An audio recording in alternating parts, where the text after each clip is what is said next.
Madam स्मृति जी। महोदय, सर्वप्रथम मैं आपके प्रति आभार व्यक्त करती हूं कि आज आपने मुझे बजट की इस चर्चा में अपनी ओर से वक्तव्य प्रस्तुत करने का मौका दिया। 2-3 घंटे पहले सदन में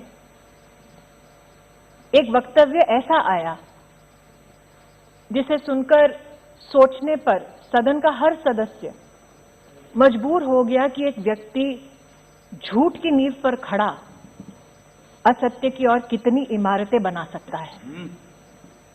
उस व्यक्ति ने सदन की गरिमा का बिल्कुल ख्याल ना रखते हुए इस सदन द्वारा संवैधानिक तरीके से पारित कानून को काला कहा। संविधान की अवहेलना करना इस सज्जन के लिए नई बात नहीं है।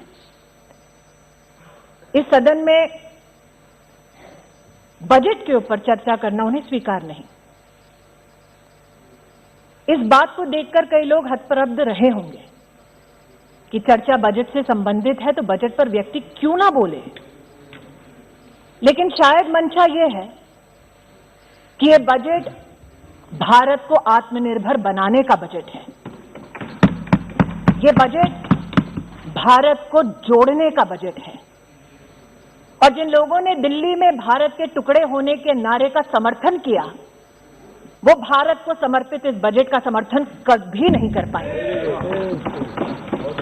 मैं अचंभित थी सभापति महोदय जब उस व्यक्ति ने किसान की दुहाई दी और आरोप मढ़ा इस सरकार पर।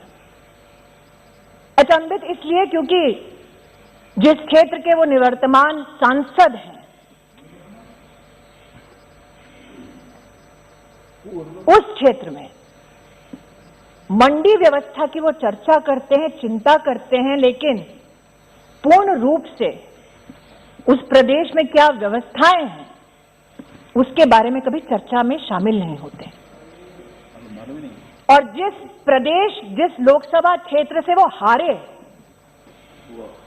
उस प्रदेश, उस लोकसभा क्षेत्र में किसान का उन्होंने क्या हाल किया, आज आपकी अनुमति से अध्यक्ष जी, सभापति महोदय जी, मैं उस संदर्भ में कुछ बोलना चाहती हूं। लेकिन बजट से उनका कोई सरोकार नहीं, क्योंकि जैसा मैंने कहा, यह बजट देश को जोड़ने का बजट है, आत्मनिर्भर बनाने का बजट है, देश को तोड़ने का बजट नहीं है। देश जुड़ता है तब जब महामारी दस्तक दे देश पर और देश का प्रधानमंत्री ये चिंता करे कि देश का एक भी गरीब रात को भूखे पेट ना सोए। और गरीब कल्याण पैकेज के माध्यम से देश के प्रधानमंत्री 80 करोड़ नागरिकों को 8 महीने तक मुफ्त का राशन पहुंचाने में सफल हो जाएं। इस सज्जन को यह बात स्वीकार नहीं कि 80 करोड़ नागरिकों तक इस बजट के संदर्भ में देश के प्रधानमंत्री ने राशन 8 महीने पहुंचाया कैसे? क्योंकि जब जब सत्ता इनके पास थी तब तब गरीब का क्या हश्र होता था ये देश जानता है, इसलिए आज वो सत्ता में नहीं है। आज अमेठी की सांसद होने के नाते इस बजट का समर्थन करते हुए मैं माननीय प्रधानमंत्री जी को आभार व्यक्त करती हूं कि देश की 80 करोड़ नागरिकों में अमेठी का 3,18,000 नागरिक है जिसको मुफ्त राशन देश के प्रधानमंत्री ने इस बजट के आधार पर दिया।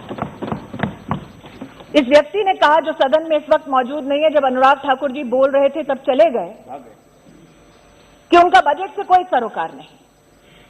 और मैं अचंभित नहीं, क्योंकि इस बजट में आत्मनिर्भर स्वस्थ भारत योजना का उल्लेख है। 2,23,000 करोड़ का आवंटन वित्त मंत्री ने इस बजट के माध्यम से किया, लेकिन सरोकार उस सज्जन को नहीं जब वो सांसद थे, उनके जिला के अस्पताल में महोदय सीटी स्कैन की मशीन तक नहीं थी। महोदय, जब वो सज्जन सांसद थे अमेठी के, तब उनके परिवार के एक ट्रस्ट ने वर्षों पहले जमीन ले ली प्रशासन से, ये झांसा देते हुए कि मेडिकल कॉलेज बनाया जाएगा अमेठी में। उस जमीन पर अपने लिए गेस्ट हाउस बना लिया। लेकिन आज मैं अमेठी की सांसद होने के नाते ये कहना चाहती हूं, अमेठी में पहली बार मेडिकल कॉलेज देने का अगर प्रावधान किसी ने किया तो नरेंद्र दामोदर दास मोदी ने किया। महोदय मैं कहना चाहती हूँ, आपका रिकॉर्ड में नहीं जाता है, आप मुद्दे पर बैठ जाइए। महोदय सांसद के नाते मैं जो तथ्य आज कह रही हूँ उसे कोई नहीं झुठला सकता। जिस सांसद के रहते अमेठी में सीटी स्कैन की जिला अस्पताल में मशीन तक नहीं लगी, सुनने की शक्ति रखो। उस सांसद ने कभी भी इस बात पर चिंतन नहीं किया कि 2010 में अमेठी जिला के सृजन के बाद कलेक्टर का एक ऑफिस तक नहीं बना। महोदय शिलान्यास अगर कलेक्टर ऑफिस के लिए, अगर आरटीओ ऑफिस के लिए, जिला के अगर फायर स्टेशन के लिए, पुलिस लाइन के लिए, जिला विद्यालय निरीक्षक का कार्यालय उसके लिए, अगर ये सारे शिलान्यास, ये सारे कार्य हुए महोदय, तो उस आवंटन की वजह से हुए जिस बजट को आज पीठ दिखाकर वो व्यक्ति यहां से चले गए। और जो व्यक्ति अपने जिले में, अपने लोकसभा क्षेत्र में कलेक्टर का एक ऑफिस नहीं बना पाया, वो देश को बनाने के बजट का समर्थन का खाक करेगा। महोदय ये कहना उचित होगा महोदय कि इस बजट में जब स्वास्थ्य के आवंटन की मैंने चर्चा की तो मात्र मेडिकल कॉलेज की चर्चा नहीं की। सांसद के नाते मैं ये भी आभार व्यक्त करना चाहती हूं देश की, प्रदेश की सरकार को कि 200 बेड का ट्रॉमा सेंटर अगर बना तो भारतीय जनता पार्टी की सरकार द्वारा मेरे गृह क्षेत्र में, मेरी लोकसभा क्षेत्र में बना। महोदय जिस सज्जन ने आज बजट से चर्चा करने से इनकार कर दिया, उस सज्जन को कभी ना कभी अमेठी में जाकर इस बात का जवाब देना पड़ेगा कि अमेठी में 3 लाख गरीब परिवारों की बहू, बेटियां, माताएं खुले में शौच में जाती थी। उन परिवारों के लिए कभी भी इस सज्जन ने एक शौचालय तक नहीं बनवा कर दिया। इसलिए आज इस बजट के प्रावधान में स्वच्छ भारत अभियान की सफलता हेतु 10 करोड़ गरीब परिवारों को जो देश में पहली बार एक शौचालय मिला, उसमें योगदान अमेठी के 3 लाख परिवारों को जीवन में पहली बार शौचालय बनाने वाले नरेंद्र मोदी जी की सरकार को मैं आभार और अभिनंदन व्यक्त करना चाहती हूं। वित्त मंत्री जी सभागार में उपस्थित हैं। वित्त मंत्री जी पर कितने कटाक्ष किए उस सज्जन ने, ये ना अनदेखा है ना अनसुना है। और आज जब बजट पर उन्होंने चर्चा करने से उस सज्जन ने इनकार कर दिया, तो इस बजट में वो क्या क्या प्रावधान है जिनसे चर्चा करने से वो पीठ दिखाकर गए। इस बजट में प्रावधान है कैसे हमारे ग्रामीण अंचल में इंफ्रास्ट्रक्चर की दरकार है। महोदय जिस बजट में रूरल इंफ्रास्ट्रक्चर का प्रावधान हो उस पर चर्चा करना सज्जन को स्वीकार नहीं, क्योंकि अमेठी में 194 ऐसी पंचायतें हैं जिनमें आज तक उस व्यक्ति ने भवन ही नहीं बनवाया था। ये भवन निर्माण कब संभव हुआ महोदय? जब देश के प्रधानमंत्री नरेंद्र मोदी बने। आज जब शौचालय की बात करती हूं, 3 लाख परिवारों की बात करती हूं, महोदय सोचिए जिस लोकसभा क्षेत्र से देश के प्रधानमंत्री आए, जो सज्जन आज बाल हट का यहां पर उदाहरण दे रहे थे, उस लोकसभा क्षेत्र में 680 ऐसे सार्वजनिक स्थल से महोदय जहां पर जिंदगी में कभी सामुदायिक शौचालय नहीं बना। उस लक्ष्य की पूर्ति करने वाले इस बजट का आज मैं अमेठी की सांसद होने के नाते समर्थन करती हूं महोदय, इसलिए खड़ी हुई। किसान का बार बार उल्लेख करने वाले ये सज्जन, इन्होंने सदन के बाहर जब प्रेस को संबोधित किया था एक प्रेस कॉन्फ्रेंस में, तो कहा था प्रधानमंत्री को चेतावनी देता हूं कि शहरों में आग लग जाएगी। बार बार देश की कृषि मंत्री ने कहा साहब बताइए तो वो कौन सा क्लॉज है जिस पर चर्चा करनी है। वो क्लॉज कभी नहीं बताया गया। झूठ बोला गया कि एमएसपी का ऑपरेशन बंद हो जाएगा। वित्त मंत्री ने अपने वित्तीय भाषण में कहा कि एमएसपी की तुलनात्मक क्या क्या आंकड़े हैं। मैं आज कहती हूं कपास में 2013-14 में मात्र 90 करोड़ की खरीद की यूपीए की सरकार ने, मोदी सरकार ने कपास के अंतर्गत 26,000 करोड़ की खरीद करके दिखाया। और जो सज्जन इस सदन में किसानों की दुहाई देते हैं महोदय, 2013-14 में जब उनकी सरकार थी, इधर भी उधर भी, कम एमएसपी का लाभ मात्र 500 किसानों को मिला एक पूरे गृह क्षेत्र में।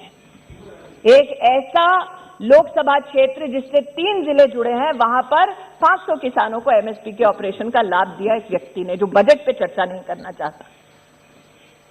एग्री इंफ्रा फंड के बारे में वित्त मंत्री जी ने उल्लेख किया, एग्रीकल्चर क्रेडिट के बारे में वित्त मंत्री जी ने उल्लेख किया कि 16 लाख करोड़ हम लोग एग्रीकल्चर क्रेडिट पहुंचाना चाहते हैं। महोदय, इस व्यक्ति के गृह क्षेत्र में जब ये अमेठी के सांसद थे तो जीवन में पहली बार कृषि विज्ञान केंद्र किसी ने खोला तो नरेंद्र दामोदर दास मोदी ने खोला। मैं अचंभित थी कि ये कैसे पीठ दिखाकर जा रहे हैं। अरे जब ये सांसद थे अमेठी के, तो अमेठी के किसान एकत्रित होकर हमारे कृषि मंत्री से बोले, साहब आज तक खाद की एक रैक नहीं उतरी अमेठी में। खाद की रैक पहली बार गौरीगंज में उतारने वाला अगर कोई था तो उसका नाम नरेंद्र दामोदर दास मोदी है। किसानों की दुहाई देते हैं। मैंने बार बार इनसे कहा कि आपने कोहार में किसानों से जमीनें ली ये कहकर कि आप सम्राट साइकिल और नया नया उद्योग बनाएंगे। उद्योग आपने खड़ा नहीं किया, लेकिन आपकी ट्रस्ट ने उस जमीन को खरीद लिया। वो जमीन जो कमर्शियल किसी एंटरप्राइज के लिए था, एक एनजीओ ने खरीद ली। ऐसा कोई बचा नहीं जिसको जायज में बहादुरपुर के आसपास किसानों से तुम्हें नहीं कुछ बता, जमीन ली गई है कहते हुए, अमेठी गए भी तुम बैठ जाओ, जमीन ली गई है कहते हुए মোদী যাও, আমি আজকে আপনাকে প্রমাণ দিতে পারি, আমি প্রমাণ দিতে পারি। कुछ नहीं बचा तुम्हें বলছি, আপনি বসুন, আমি বলছি। मंत्री हूँ तो क्या, अमेठी की सांसद भी हूँ। झूठ का पर्दाफाश करने का मेरा भी अधिकार है। आप बैठ जाइए, कृपया बैठ जाइए। अजय रंजन जी बैठ जाइए, जायज बहादुरपुर आप बैठ जाइए। किसानों से जमीन ली गई ये कहकर कि महिलाओं के लिए इंटर कॉलेज खोला जाएगा, और इंटर कॉलेज नहीं खोला महोदय, उनकी दोबारा ट्रस्ट ने वो जमीन ले ली, अपना कार्यालय खोल दिया। और जब प्रशासन ने महोदय वो जमीन वापस मांगी तो ये कोर्ट चले गए किसानों के खिलाफ। आज महोदय पार्लियामेंट्री मंत्री, संसदीय कार्य मंत्री राहुल गांधी जी कह के गए कि मोदी जी के लोग किसानों की जमीन ले लेंगे, उसी की रिप्लाई दे रहे हैं कि मोदी जी जमीन देते हैं, लेते नहीं है। यही तो मंत्री जी कह रहे हैं। मंत्री को राइट है इंटरवीन करने का, मंत्री को राइट है इंटरवीन करने का, भाई इसलिए इंटरवीन करने हैं। वो कह रहे थे ना किसानों की वो जमीन ले लेंगे, तो जमीन किसने नहीं वो बता रहे हैं। धन्यवाद। Whatever I'm stating is a fact. तब आप बैठ जाइए। And since the gentleman concerned refused to speak on the budget, I am extremely grateful that you allowed me to speak on the budget. And it is that budgetary comparison, sir, that I am laying on the floor of this house through my speech. I would like to hear add, sir. इस budget के जो पीठ दिखाकर गए हैं वो सज्जन, आपको पता है ना, छोटा सा इसमें प्रावधान है महोदय। वित्त मंत्री जी ने बात की एविएशन सेक्टर में, उड़ान में, मेट्रो में किस प्रकार से राष्ट्र को सशक्त किया जाएगा। चर्चा ये की गई साथ में वित्त मंत्री द्वारा कि 18,000 करोड़ रुपया बस की सेवा को भी सुदृढ़ करने के लिए दिया जाएगा। पीठ दिखाकर चले गए, बस की सुविधा के ऊपर चर्चा नहीं की, बड़े लोग हैं। लेकिन एक सत्य ये भी है महोदय कि अमेठी में 30 साल से चिलोई का बस अड्डा बना नहीं पाए। जनता मांगती रही, लेकिन नहीं हो पाया। अरे यार, टेक्सटाइल की भी बात करूंगी सर। आपकी सरकार ने 50% पूरा बजट कैसे सरेंडर किया यूपीए में, वो भी बताऊंगी। चुनौती देती हूँ, डिस्कस कर लीजिए। दूध का दूध, पानी का पानी हो जाएगा उसमें भी। मैं आज महोदय मैडम एड्रेस टू कहना चाहती हूँ। अरे भाई आपका बोलना चाहती हूँ महोदय, अजय रंजन जी कृपया बैठ जाइए, आप बैठ जाइए। वित्त मंत्री जी विराजमान हैं। जब वो रक्षा मंत्री थी, तब उन्होंने प्रधानमंत्री जी के आशीर्वाद से AK-203 की पूरे कायाकल्प हो जाए अमेठी में, उसको तब दिया AK-203 का प्रोजेक्ट, जब उसकी सांसद मैं नहीं थी महोदय, वो सज्जन थे। बार बार ये कहना कि द्वेष की भावना से प्रधानमंत्री जी और उनकी सरकार काम करती है। अगर सबसे बड़ा प्रमाण चाहिए कि प्रधानमंत्री जी, उनकी सरकार बिना द्वेष के राष्ट्र निर्माण की दृष्टि से, गरीब कल्याण की दृष्टि से काम करती है महोदय, तो अमेठी से बड़ा उदाहरण उसका कोई नहीं होगा। मैं आभार व्यक्त करती हूं वित्त मंत्री का।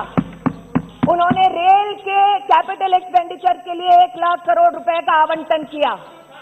महोदय, जो सज्जन पीठ दिखाकर गए इस बजट की चर्चा को, उस सज्जन ने अमेठी में नेहरू जी के समय से चलता आया महोदय, नेहरू जी से जितने उनकी पीढ़ी दर पीढ़ी नेताओं ने वहां से चुनाव लड़ा, ऊंचाहार से अमेठी रेल लाइन जाएगी, 66 किलोमीटर की रेल लाइन का जनता को सपना दिखाया।